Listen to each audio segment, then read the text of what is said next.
Il est 20h à Boya, dans le département du Fako, région du sud-ouest Cameroun. Mesdames, Messieurs, bonsoir. Merci de choisir Equinox Télévision pour vous informer. Innocent Nazé, good evening. Bonsoir, Julien Beth Bissaye. Good evening as well to you, televiewers. Thanks for joining us in this edition of the 8 p.m. bilingual newscast on Equinox Television this 27th day of October 2019, marking a sorrowful day in the Boya municipality following the shocking death of the firebrand mayor Patrick Ekema of the Boya Council, and family sources hint he died of a cardiac arrest in a hospital in the nation's economic capital, Douala. And in this edition of the newscast, we'll present to you his residence flooded by his inconsolable collaborators, and will equally present to you activities of the mayor that was aimed at fighting against ghost towns in his municipality. Coup de tonnerre dans le ciel de Boya. Le maire Ekema Patrick Esungé n'est plus. Il est décédé ce jour à Douala de suite d'une courte maladie. Douleur et émotion, vous suivrez dans ce journal les pleurs d'une famille sous le choc. Mesdames, Messieurs, voilà pour le sommaire. Les détails, c'est dans un instant.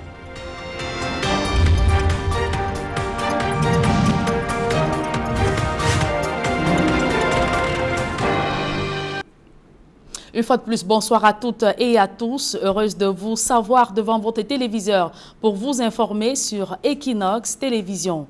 La nouvelle s'est répandue cette matinée à travers le Cameroun. Le décès du maire de Boya s'est confirmé en fin de matinée.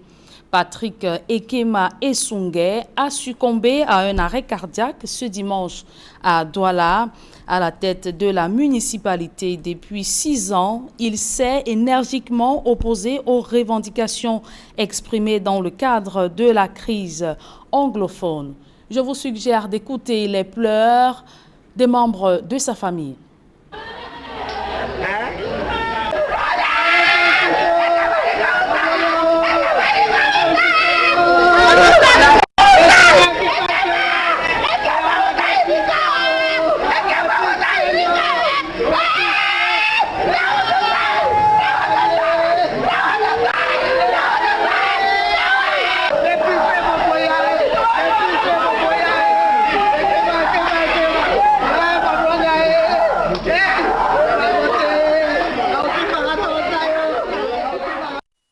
Et voilà, c'était l'ambiance qui prévalait ce matin au domicile de Patrick Ekema Esungé, maire de la commune de Boya.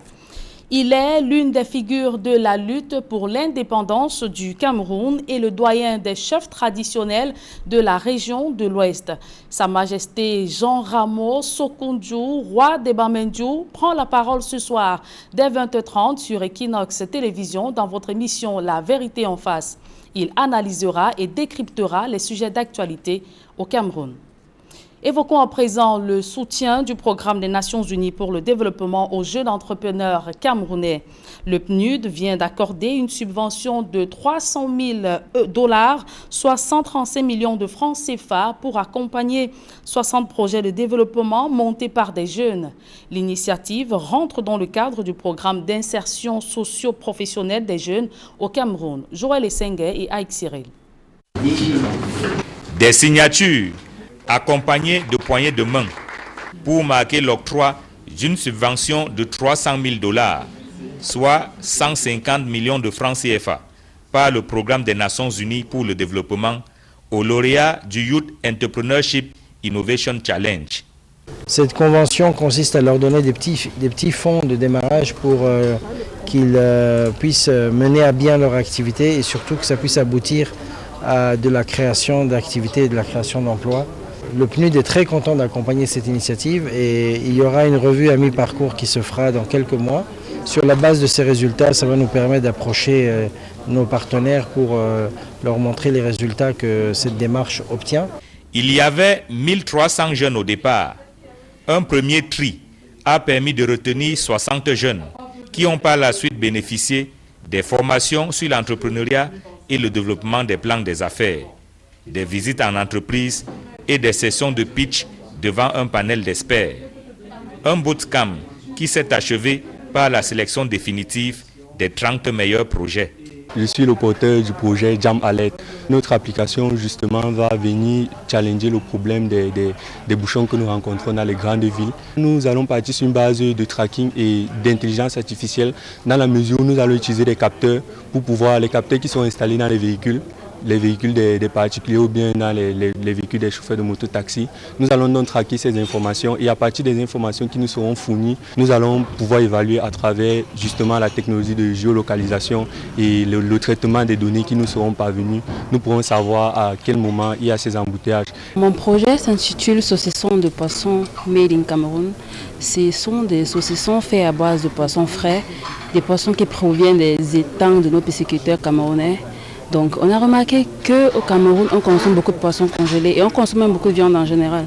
Donc pour changer un peu l'alimentation et pour permettre aux gens de mieux consommer tout en restant en santé, nous avons pensé à ce saucisson-là. À travers le Youth Entrepreneurship Innovation Challenge, le challenge national sur l'innovation entrepreneuriale jeune, le PNUD veut renforcer l'écosystème entrepreneurial camerounais et participer à l'insertion socio-économique et professionnelle des jeunes au Cameroun. Allons à présent à la découverte du village Ngok, c'est dans l'arrondissement de Niété, dans le département de l'Océan. Là-bas, les populations vivent dans une précarité à nul autre pareil. Au quotidien, elles doivent parcourir des kilomètres pour s'abreuver dans des marécages. Joseph Abena nous en dit un peu plus. Voici la source de ravitaillement en eau de consommation pour les populations de Ngok, dans l'arrondissement de Niété, département de l'Océan. Les populations ici ne savent non plus à quoi ressemble le courant électrique. Le manque d'eau potable est un véritable souci. Dans les écoles, on essaye de trouver des stratégies pour ravitailler les élèves. Vu la fragilité des élèves que nous encadrons, nous n'avons pas une eau potable ici à Ngok. Nous avons une source que je peux appeler un ruisseau, où les élèves, pendant les récréations, aillent chercher de quoi s'abreuver. La zone est pratiquement oubliée, autant par l'administration publique que par les agro-industries riveraines. Ngok est un village perdu parce que plusieurs fois, nous avions voulu même l'intervention de l'État. Nous avons écrit. Nous avions participé à tout ce que Fonadel nous avait exigé. Et à présent, puisqu'il n'y a rien, nous continuons d'écrire. Parce qu'on a écrit au Premier ministre sans réponse. On a écrit au ministre du Domaine sans réponse. On écrit à notre partenaire. Jusqu'à présent, nous nous voyons très perdus. Voilà pourquoi nous avions pris les dispositions de nous organiser. Pour donner une lueur d'espoir, les fils de cette localité se sont retrouvés pour offrir des fournitures scolaires et penser au développement de cette localité oubliée. S'agissant de la cérémonie d'aujourd'hui, nous avons voulu donner vie à l'école publique de Ngok qui se meurt. Et nous avons donc organisé cette cérémonie de remise de paquets minimum qui constituait à doter chacun des élèves d'un minimum de fournitures scolaires et de doter également les enseignants d'un certain nombre de matériel didactique. En attendant les différentes cotisations de ces âmes de bonne volonté pour de meilleures conditions de vie ici, les populations de Ngok continueront patiemment à se battre contre la mort. Et je vous le disais tout à l'heure, la nouvelle s'est répandue cette matinée à travers le Cameroun. Le décès du maire de Boya s'est confirmé en fin de matinée. Patrick Ekema Esungé est décédé ce jour de suite d'une courte maladie. Donald Brice Kamga et Dalastiana.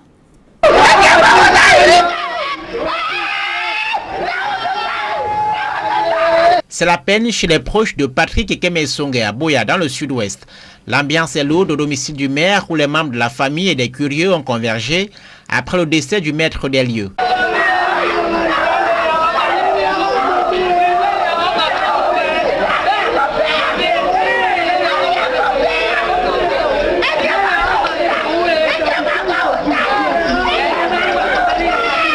L'élu est décédé ce 27 octobre dans une clinique privée à Douala. Il y avait été interné après un arrêt cardiaque. Depuis 3 ans, Patrick Ekeme Essongue s'est montré énergiquement opposé aux revendications exprimées dans les tensions dans le nord-ouest et le sud-ouest.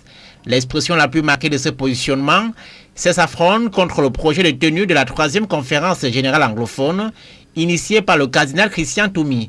Au plus fort des villes mortes dans le sud-ouest, il a multiplié les postes de scellés sur les commerces des habitants, se soumettant au mot d'ordre de cessation d'activité lancé par les séparatistes. Des actions et prises de position fortement critiquées par une bonne frange de l'opinion publique. Patrick Ekeme Essongue est mort à l'âge de 46 ans. Il dirigeait la mairie de Buea depuis 2013. Des scellés ont été apposés sur les bureaux de l'administration municipale après son décès. À présent, les résultats des matchs de la 3e journée du championnat Elite One de football joué ce dimanche. Fovu de Baham a battu 1-0 Dragon de Yaoundé. Union de Douala s'est incliné 1-3 devant Bambouteuse de Boudar. Colombe du Dja et Lobo et Tonnerre Kalara Club ont fait match nul, 0 but partout. Feutu FC s'est imposé 3-1 devant Edding Sport de la Léké. UMS de Loum a été battu 0-1 par Avion d'Uncam. AS Fortuna a laminé 2-0 Stade Renard. À présent, la deuxième partie de ce journal, elle est en langue anglaise avec vous, Innocent Nazé. Good evening once again. Merci, Julien Beth Besai. Bonsoir à vous. And to you, televiewers, good evening once more. We told you in our headlines how the Buea municipality is in total sorrow following the death of the firebrand Mayor Patrick Ekema of the Buea Council. He died this morning following a cardiac arrest, according to family sources that's in the hospital in the nation's economic capital, Douala. And we'll present to you some images of his close collaborators and equally family members who have been in agony since this morning. Follow this.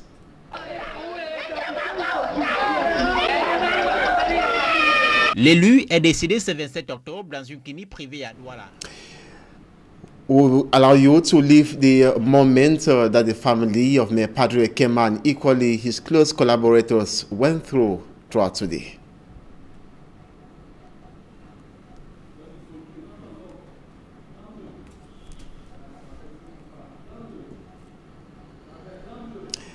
We'll certainly be coming back to that. That will be in a subsequent edition of the newscast. Meantime, we'll tell you how Mayor Patrick Ekema, who saw himself king of the Buea municipality, shall be remembered in blessed memory for the fight against Ghost Town syndrome and equally locking of shots by traders fearing separatist wrath.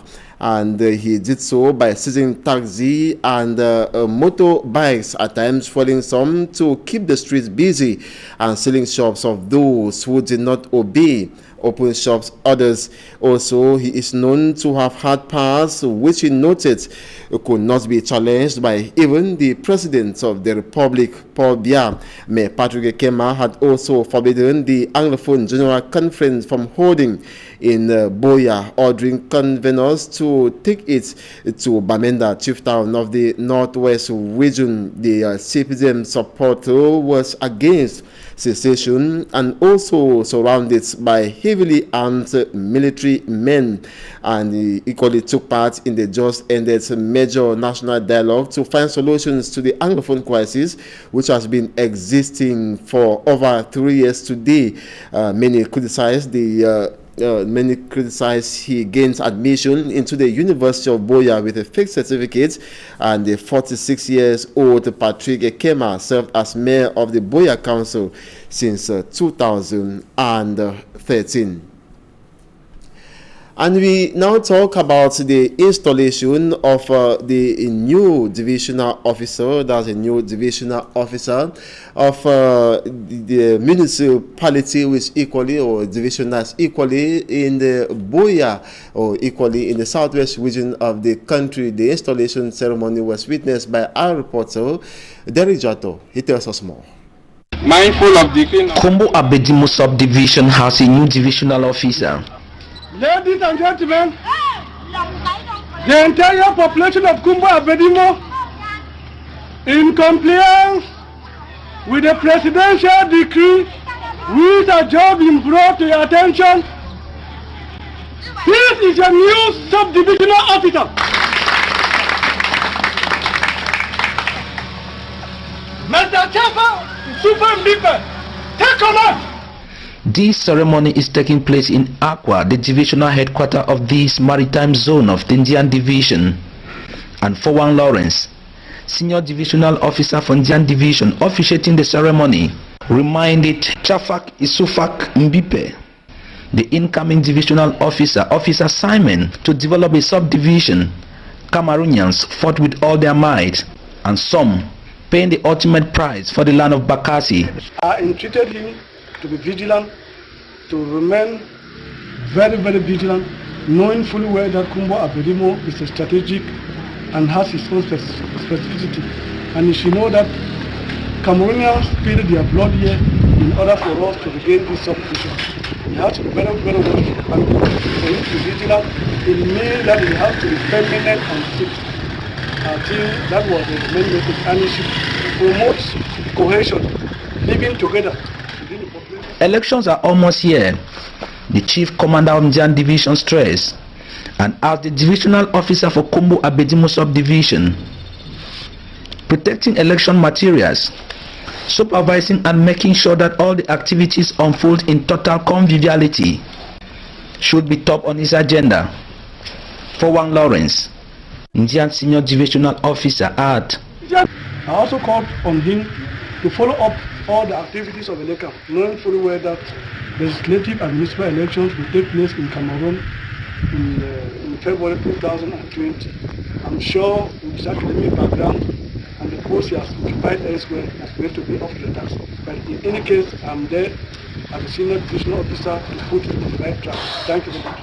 Chafak Isufak Mbipe, who hails from the Northwest region, takes over from Kuno Nyaabe Martins Eve as the new divisional officer for Kumbo Abedimo Subdivision in the Bakassi Peninsula.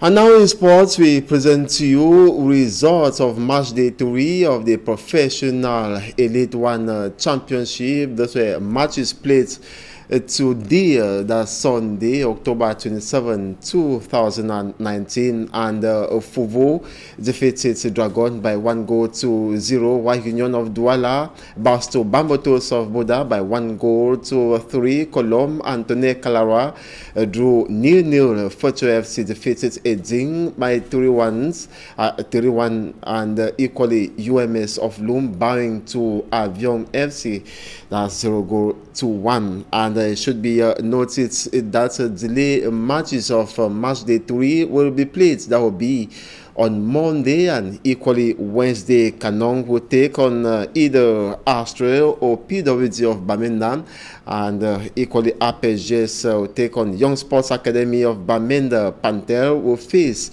Coton Sport of Garwa. And that's it for this edition of the 8 p.m. Bilingual Newscast on Equinox Television. Thanks so much for watching. Do have a wonderful evening. Julien Bef-Desailly, bonsoir à vous. Très bonne soirée à vous également. Innocène Azé, mesdames et messieurs, c'est la fin de cette édition bilingue du journal. Merci de l'avoir suivi. Ne ratez surtout pas, juste après ce journal, votre émission La Vérité en face, avec comme invité Sa Majesté Jean Ramos Sokudjo, roi de Bamendjouf. Bien le bonsoir à tous.